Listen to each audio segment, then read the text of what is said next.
The moon had no name worth remembering, only a designation: Ashfall Station, Keldaran Sector, coordinate string long since memorized by every soldier who expected to die there.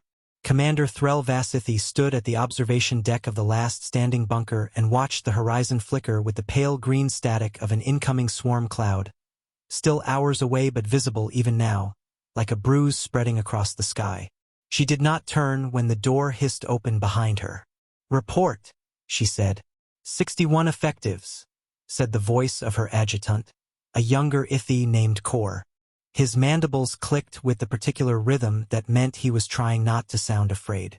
"Down from 400 at planetfall. And command's response to our supply request? Denied. All assets are being redirected to the perimeter line.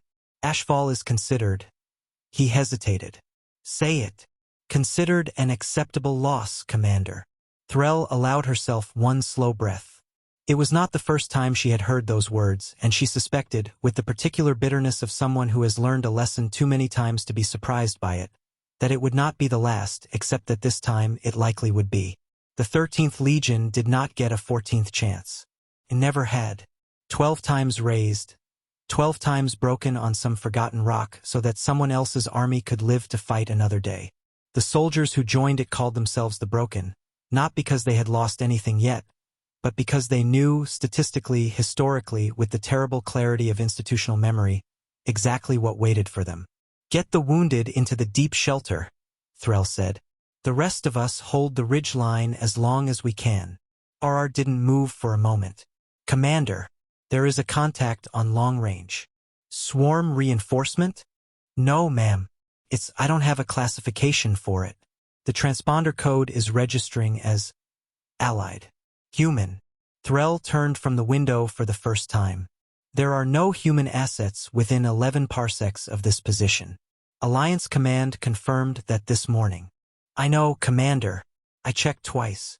RR's voice had gone strange, caught somewhere between confusion and something that might have been hope, an emotion he clearly did not trust. "They're not answering hails. They're just coming. Fast." Outside, the green bruise on the horizon pulsed once, and somewhere far above the atmosphere, a ship that was not supposed to exist began its final approach. Threll had joined the 13th 9 years ago as a junior tactical officer, transferred in from a training command that had, at the time, seemed a promising posting for a young officer with ambition. She remembered the day she'd received her orders, remembered the way a senior colleague had looked at her with something between pity and grim respect and said only, "The Broken take what's given to them and make the best of it, same as always. Try not to become attached to your soldiers. It only makes the numbers harder to read." She had not listened to that advice. She had never been able to. Every soldier under her command over 9 years had a name she remembered, a face she carried, and by now there were more names in her memory than there were faces left alive to match them. 12 prior incarnations of the Legion meant, in practical terms, that the 13th had been raised and broken and raised again more times than any unit in Alliance military history. Not because its soldiers fought poorly, but because it kept being assigned to places no one expected to hold. She thought of this now, watching the green haze thicken on the horizon, and found herself doing the thing she always did in the final hours before an engagement. Cataloging, one by one, the 61 names still alive under her command, memorizing them as if the act of remembering might somehow keep them real a little longer. 3 days earlier, for 100 Light-Years Corps Ward, Captain Reyes Okafor had been having a considerably calmer morning. The evacuation convoy Long Reach was not built for combat. It was built to move people. In this case, several thousand Alliance diplomatic staff and their families being pulled out of a border sector ahead of the Vral Swarm's latest incursion. Reyes had signed off on the manifest an hour ago. Cargo secure, passengers boarded, 3 escort corvettes running picket. A milk run as far as anyone in the human expeditionary contingent was concerned. The kind of assignment that let a crew catch its breath. She was on her second cup of coffee, real coffee, hoarded and rationed like ammunition, when her communications officer, a quiet young man named Pryatt, cleared his throat in the particular way that meant he'd found something he didn't know how to say cleanly. "Captain, we're picking up a distress beacon. Encrypted, old-format Alliance military. It's faint. Bouncing off a relay satellite that's mostly dead. Location. That's the thing. Pryatt pulled the data onto the main display. A trajectory line unspooled across the star chart, bending well outside their assigned corridor. It's coming from HFY Station. That's Keldoran sector. 7 hours off our current heading minimum. Reyes set down her coffee. HFY. I know that name. She didn't, not specifically, but the shape of it was familiar the way certain shapes always were once you'd spent enough time around Alliance command structures. Pull anything you can on it. It took Pryatt less than a minute because the file, once he found it, was not large. HFY Station. Designated fallback position. Defended by elements of the 13th Legion. An Ithi military formation with a service record stretching back nearly 2 centuries. Casualty projections. Total. Current orders. Hold as long as possible. No relief authorized. No extraction planned. They're not being rescued, Reyes said slowly, reading it a second time in case she'd misunderstood. They're being written off. Looks that way, Captain. She had been in the Alliance long enough to understand, in the abstract, that other species made these calculations. Resources were finite. Some positions were not worth saving. It was, by every metric the Alliance's various founding cultures agreed on, entirely rational. It still made something in her chest go tight and cold. "Shao," she said, without looking away from the display. "What's our fuel margin if we divert to HFY?" Her XO, a broad-shouldered woman with a permanent look of mild exasperation reserved specifically for her captain, didn't even glance at her console. "Captain, we have 4,000 civilians aboard. We are not equipped for combat. We have 3 corvettes with pop guns for point defense and a cargo hold full of people who signed up to be diplomats, not soldiers." "I know what we're equipped for." "Then you know the answer is no." "I asked what our fuel margin was." Shao exhaled through her nose, a long-suffering sound that had, over 3 years of service together, become something close to a language of its own. 6 hours to HFY and back to the corridor with reserve to spare. If we don't stop to do anything stupid when we get there. Noted. Reyes stood. Helm, new heading. HFY Station. "Captain. There are people down there who've been told they're not worth saving, Shao. I'm not in the business of agreeing with that math." She said it simply, without heat, the way she might have stated the ship's registry number. It was not, to her, a controversial position. It had never once occurred to her that it might be. Shao looked at her for a long moment, then turned to her console with the particular resignation of someone who had stopped being surprised by this kind of thing a long time ago. Alerting the escorts. God help us. Reyes spent the 6 hours of transit doing the 2 things a captain always did before a fight she hadn't planned for. Preparing her people and refusing to let them see how little confidence she actually had in the preparation. She walked the length of Long Reach's cramped passenger decks personally, past families who had packed for a routine relocation, and now found themselves listening to ship-wide announcements about brace positions and emergency muster points. A little girl, no older than 7, tugged at her sleeve somewhere near the aft bulkhead and asked, with the blunt honesty only children seem to manage, whether the ship was going to fight monsters. "Something like that," Reyes told her, crouching down to meet her eye level, because it seemed important not to lie to her and also important not to frighten her more than the truth already would. "But it's not your job to worry about it. That's mine. Are you scared?" Reyes considered several practiced, reassuring answers and discarded all of them. "A little," she admitted. "But I've got a good crew and good people helping us on the ground. Scared and prepared isn't the same as scared and helpless." The girl seemed to accept this with the particular gravity children reserved for things adults said plainly to them, and Reyes moved on, filing the exchange away somewhere she didn't have time to examine too closely, because there was still a great deal of work left before they reached HFY's orbit. The swarm cloud reached HFY's outer perimeter 40 minutes ahead of Threll's most pessimistic estimate. It did not look like an army from a distance. It looked like weather. A shifting, shimmering mass that blotted out the thin light of the system's dying orange sun, riddled through with the faint chittering static of 100,000 individual signal emitters, each one a single Vral drone contributing its voice to the greater cloud mind. Up close, It would resolve into carapace and claw and the horrible economy of a species that treated its own soldiers as expendable in a way that made even the 13th's grim traditions look sentimental. The Vral did not retreat. They did not negotiate.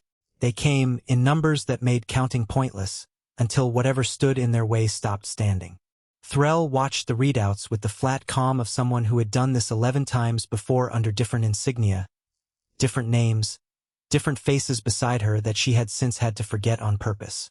She had transferred into the 13th 9 years ago, young and ambitious, believing, as every recruit eventually stopped believing, that this incarnation might be the one that broke the pattern. "Ridge positions report ready," Sorar said. His voice had steadied, which she respected. Fear that steadied into duty was the only kind of fear worth having in a soldier. "Commander, the human contact is still inbound. ETA 11 minutes. They're broadcasting now, audio only, no encryption.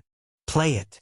The voice that came through the speakers was human, female, and carried none of the ceremony Threll expected from a rescue operation, if this was even that. It sounded, more than anything, like someone reading off a checklist. "HFY Station, this is Alliance Vessel Long Reach and Escort. We have your beacon. We are not a combat formation, repeat, we are not a combat formation, but we have point defense capability and we are inbound to provide what cover we can for evacuation. Please advise landing zone status and confirm headcount for extraction. We say again, we are coming to get your people out." Sorar looked at his commander with an expression Threll hadn't seen on a soldier of the 13th in a long time. Not hope, exactly, because hope had been trained out of them a dozen deaths ago, but something adjacent to it, something raw and unpracticed. "Commander," he said, "there is no extraction order. Alliance Command specifically." "I am aware of what Alliance Command specifically said," Threll replied. She was watching the swarm cloud thicken on the long-range display, calculating, as she always calculated, the brutal arithmetic of how many minutes her people had left. "This is not an Alliance Command vessel. It is a civilian evacuation convoy operating on its own authority, several sectors outside its assigned corridor, offering assistance that no one asked it to offer and that Command specifically did not authorize." She almost smiled, an expression that felt strange on her face after so many months of grim math. "Which means, Sorar, that for the first time in the history of this Legion, someone is coming who does not consider us an acceptable loss. Do we let them land?" Threll thought of 11 previous deaths. 11 times watching this exact horizon, this exact green bruise of oncoming extinction, knowing there was nothing beyond it but the account books closing. She thought of what it would mean to let one more chance slip past out of institutional caution, the same caution that had gotten the 13th killed 12 separate times under 12 separate commanders who had all, eventually, run out of options and told their soldiers to hold the line and die well. "Signal them," she said. "Tell them we have 61 effectives and 40 wounded who cannot walk. Tell them the swarm arrives in under an hour. And tell them," she paused, choosing the words with unusual care. "Tell them that whatever they are, we have never seen anything like them before, and we would be grateful for the company." Reyes had expected, on some level, to find a battle already underway when Long Reach dropped out of transit above Ashfall. What she found instead was a moon holding its breath. The station's remaining defenses were arrayed along a single ridge overlooking a wide, ash-gray plain, entrenchments dug deep into stone that had clearly been fought over more than once. Behind the ridge, a scatter of half-collapsed structures marked what had once been a proper garrison and was now closer to a ruin with soldiers still living in it. And beyond that, visible even from orbit, the swarm cloud rolled forward across the plain like a slow, deliberate tide. "My God," Pryatt said quietly, looking at the scale readout. "Captain, that's not an attack force. I don't even have a number for what that is. Give me your best estimate." Conservative end, 80,000 individual signatures. Could be double that. The cloud's too dense to get a clean read. Xiao, standing at the tactical station with her arms crossed, did not say "I told you so," which Reyes appreciated more than she would ever admit out loud. Instead she said, "Captain, our corvettes have 12-point defense cannons between them. Total. We cannot fight 80,000 of anything." "We're not here to win the battle," Reyes said. We're here to get people off that rock. She turned to Pryatt. Open a channel to the ground commander. And pull up everything the cargo manifest has that isn't nailed down, construction gear, mining charges, anything that came aboard with the engineering core relocation packet.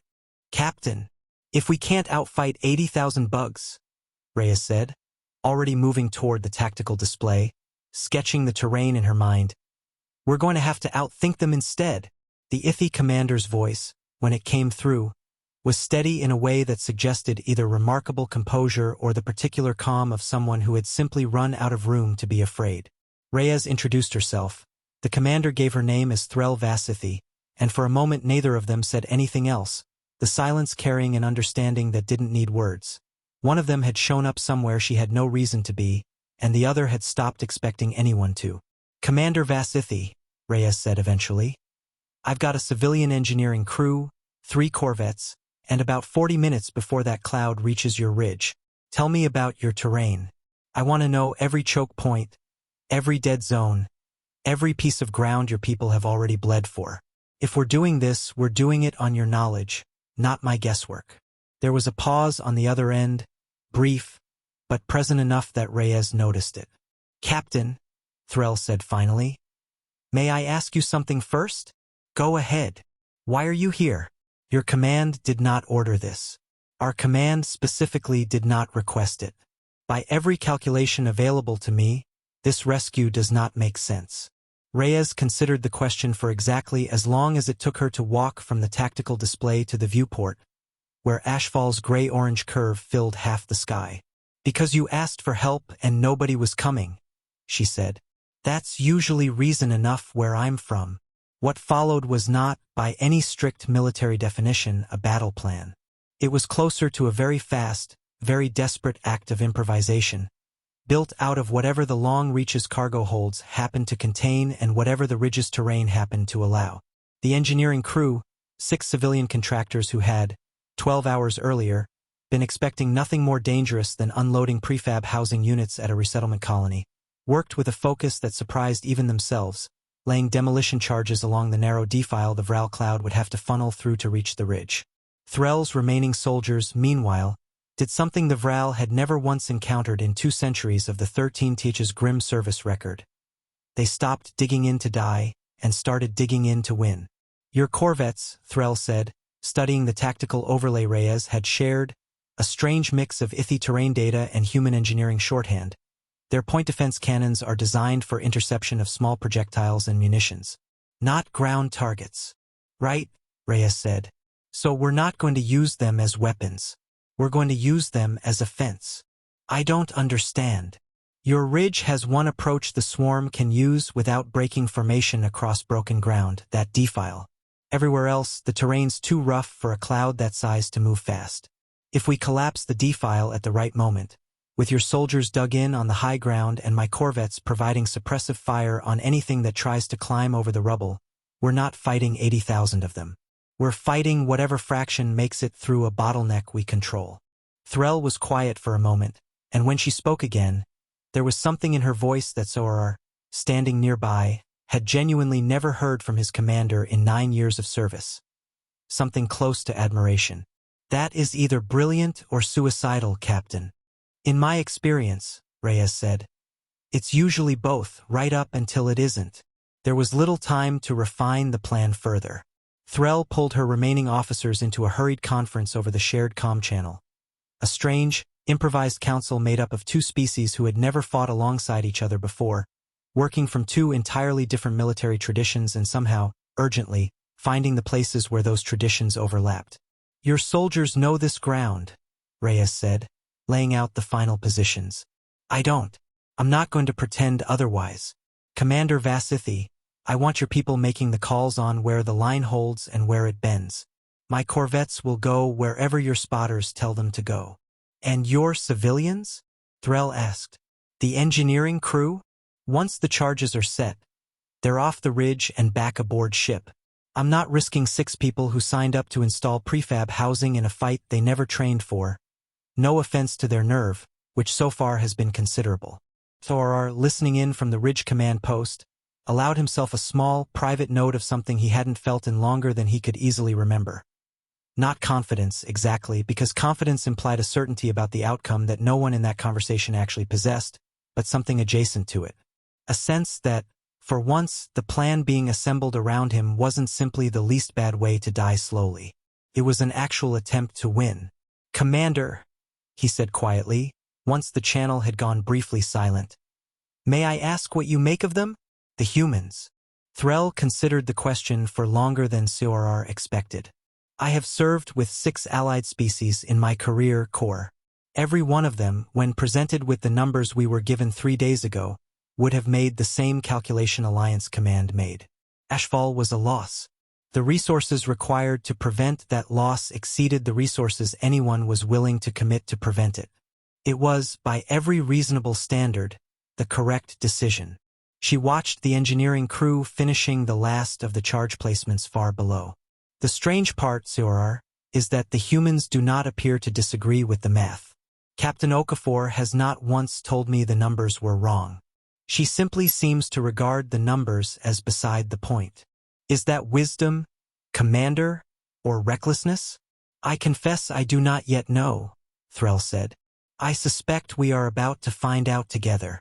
The swarm arrived 11 minutes later, and for the first 90 seconds, it seemed as though Threll's more cynical instincts had been correct all along. The green cloud broke across the plain like a wave finally reaching shore, and the sheer volume of it, the scale, the sound, the sense of an ocean deciding to walk, made even seasoned soldiers along the ridge flinch back from their positions. "Hold," Threll said, over the comm, her voice carrying to every entrenchment along the line. Hold now."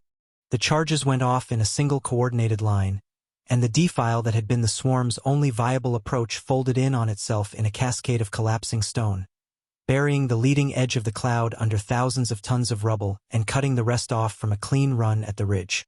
It did not stop the Vral. Nothing short of total annihilation stopped the Vral. But it broke their formation, forced them into the open ground on either side of the defile, ground the corvettes had been specifically positioned to rake with suppressive fire, ground the 13th's remaining soldiers had spent months learning every contour of. What had been, for 180 years, a graveyard for the 13th Legion became, for the first time, a killing field that favored the defenders. It did not stay simple for long. 90 minutes into the engagement, a secondary swarm current split off from the main body and began circling wide around the ridge's eastern flank, moving through a gully Threll's own maps had marked, months earlier, as impassable to a formation that size. It was not impassable, it turned out. The Vral simply did not care how many of their own number they lost forcing a path through broken rock, and a gully considered impassable by any force that valued its soldiers was, to them, merely inconvenient. "Commander, eastern flank is about to be turned," Thorar called out, watching the readouts with something close to panic. "We do not have the numbers to hold both the defile and the gully." Threll's mind ran through the calculation with the cold speed of 9 years of practice, and for one brief, terrible moment, the old pattern reasserted itself. The familiar shape of a battle about to be lost the way every battle before it had been lost, the numbers simply not stretching far enough to cover the ground that needed covering. "Captain Okafor," she said into the comm, "I require your escort vessels on the eastern gully immediately, or that flank collapses within minutes." "Copy that, Commander, but that pulls my corvettes off the defile, and if we lose suppression there the main body reforms." "I am aware of the trade, Captain."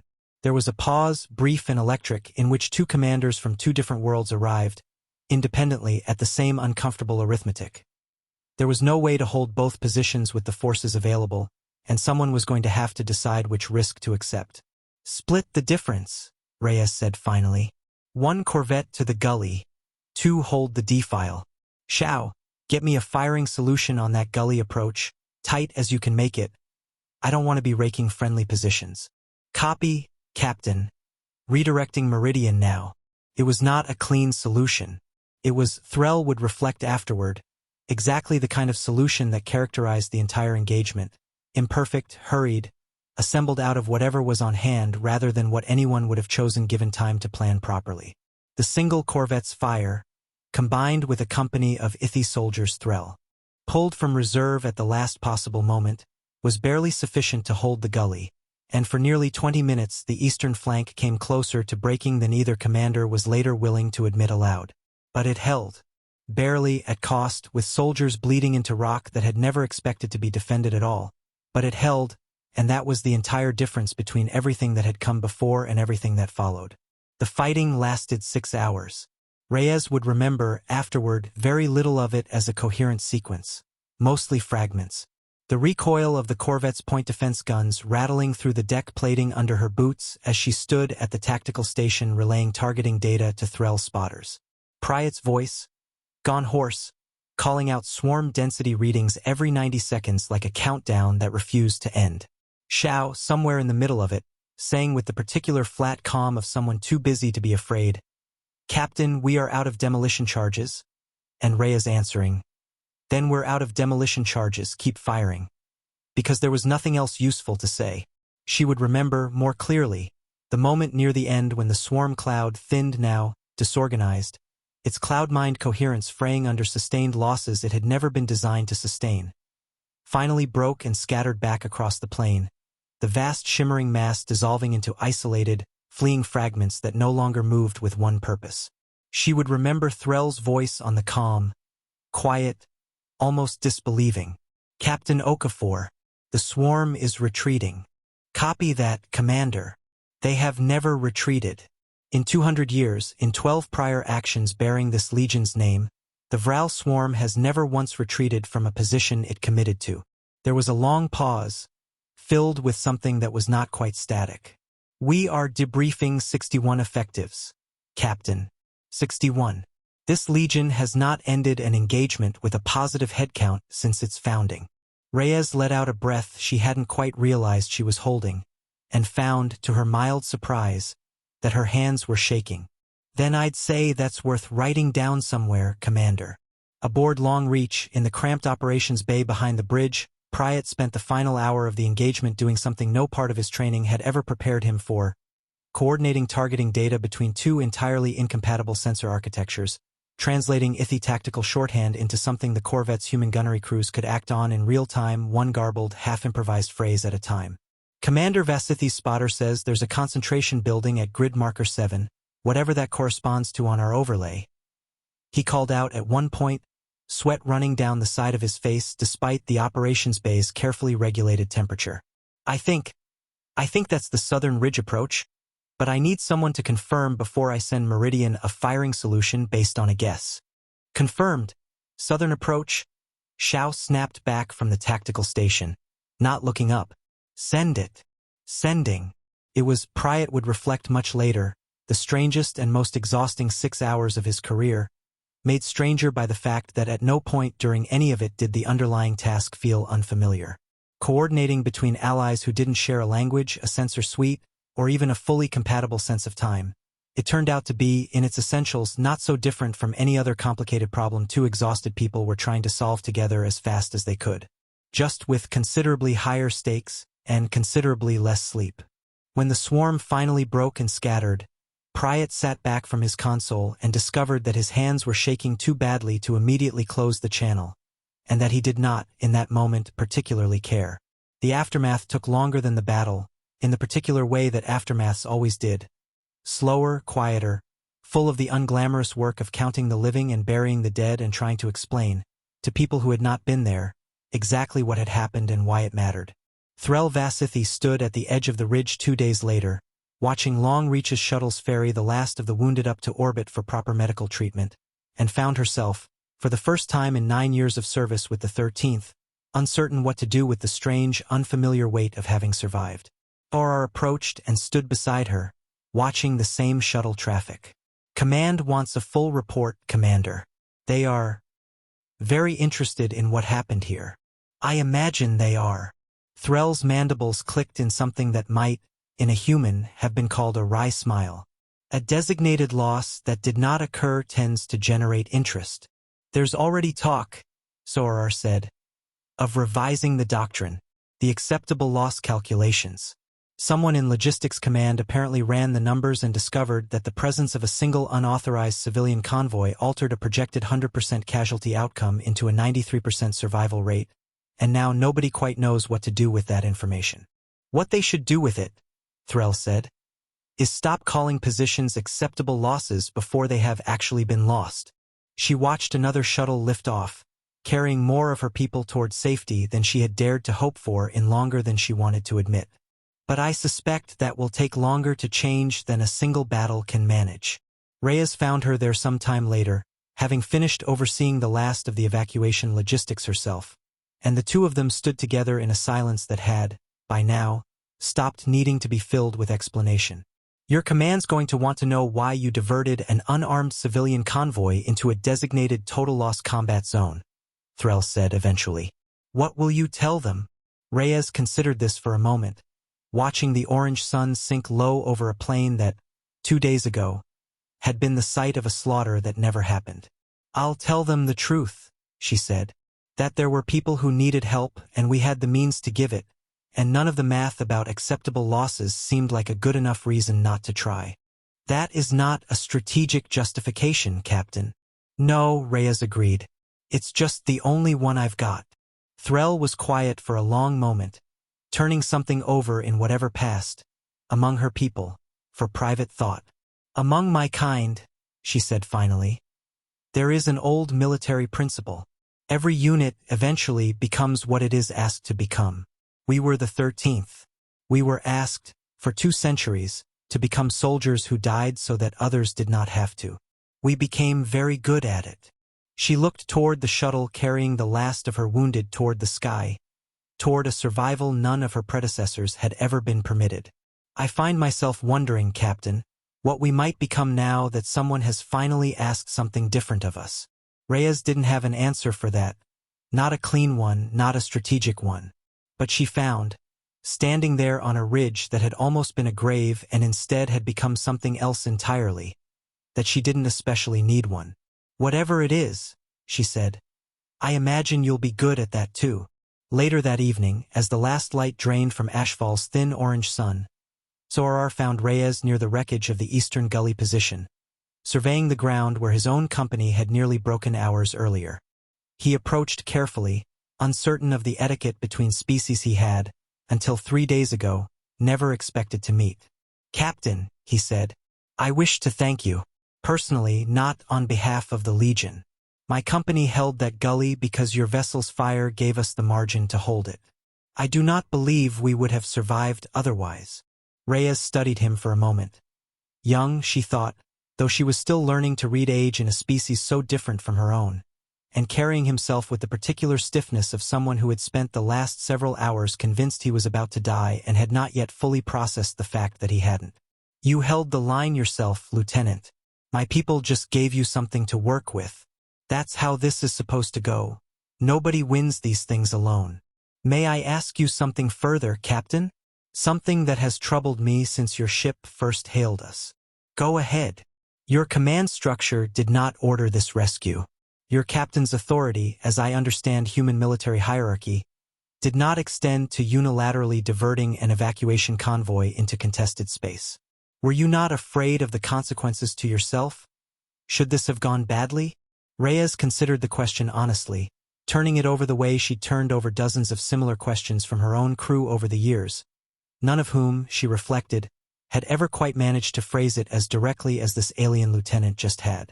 I thought about it, she admitted, briefly, but I've found that if you spend too long weighing the consequences to yourself before helping someone who needs it, you usually end up finding a reason not to help at all. The math always works out in favor of staying safe. It just doesn't feel like the kind of math worth living by. Zorar absorbed this in silence for a long moment, mandibles clicking softly in a pattern Reyes had already learned, over 3 days of close cooperation, to associate with careful thought. Among my people, he said eventually, there is a saying roughly translated, the wise soldier counts the cost before the battle, not after. I have always understood it to mean that caution precedes courage. I wonder now whether I understood it correctly. Maybe it just means different things depending on who's counting, Reyes said, and what they're willing to spend. The report that eventually reached Alliance High Command was, by military standards, unusually difficult to file because it did not fit cleanly into any of the categories the reporting software provided. It was not a victory in the conventional sense, no territory gained, No strategic objectives secured beyond the survival of the people already there. It was not strictly an authorized engagement, no orders had sanctioned it, no command chain had approved it, and the after-action review would spend considerable time debating what, if anything, should be done about a civilian captain who had unilaterally diverted an evacuation convoy into a combat zone against explicit institutional expectation. In the end, no formal action was taken against Reyes Okafor, in large part because no clear regulation existed that covered the situation, and in larger part because the specific alternative, 61 dead soldiers and a Legion's 13th consecutive annihilation, was difficult for anyone reviewing the file to argue was the preferable outcome. What did change, slowly, and with the particular institutional reluctance of any large bureaucracy forced to reconsider its own settled assumptions, was the language used in future briefings.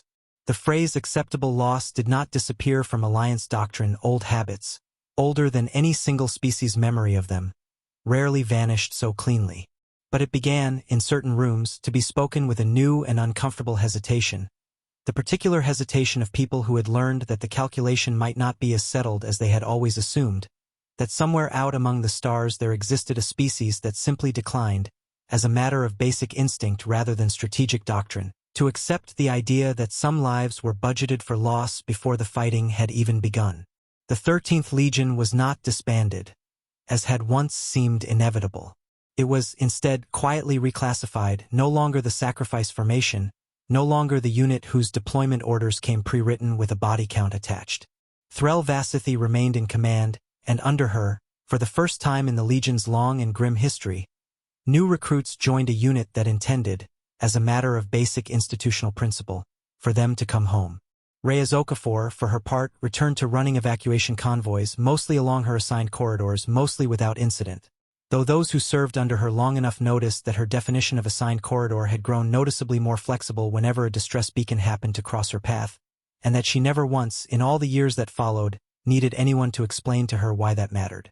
Word of ashfall spread slowly at first, the way such things always did through a bureaucracy more comfortable with quiet filing than public acknowledgement, and then, gradually, less slowly, as officers who had served alongside the 13th began telling the story to colleagues in other sectors, who told it to colleagues in turn, until it had traveled far enough that it no longer resembled a single battle report so much as a kind of quiet, persistent rumor working its way through the alliances.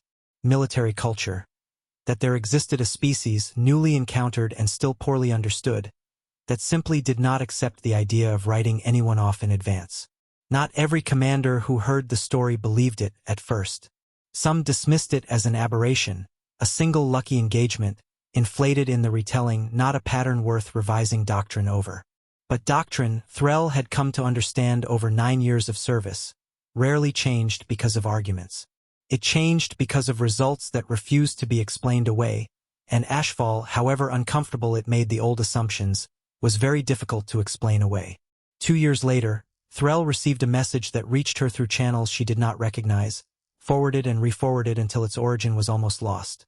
A brief note from Reyes Okafor, still captaining evacuation convoys along corridors that had, by then, grown considerably less predictable in their routing. It contained no elaborate sentiment, only a short line that Threll found herself reading several times before setting the message aside. Heard the 13th held a line at Corvant Ridge last month. No losses reported. Figured you'd want to know, it's becoming a habit. Arrow. Threll did not reply immediately. She stood instead at the observation deck of a different bunker, on a different world, watching a different horizon that no longer carried the particular dread it once had, and found herself thinking of 61 names she had once catalogued in the final hours before an engagement she had genuinely expected to be her last. All 61 of them, she reflected, were still alive to be annoyed with her insistence on remembering their names at all. It was, she decided, an entirely acceptable habit to have developed. And on the ridge above Ashfall Station, where a defile had once collapsed under carefully placed charges to turn a graveyard into a battlefield the defenders could actually win, a small marker was eventually placed.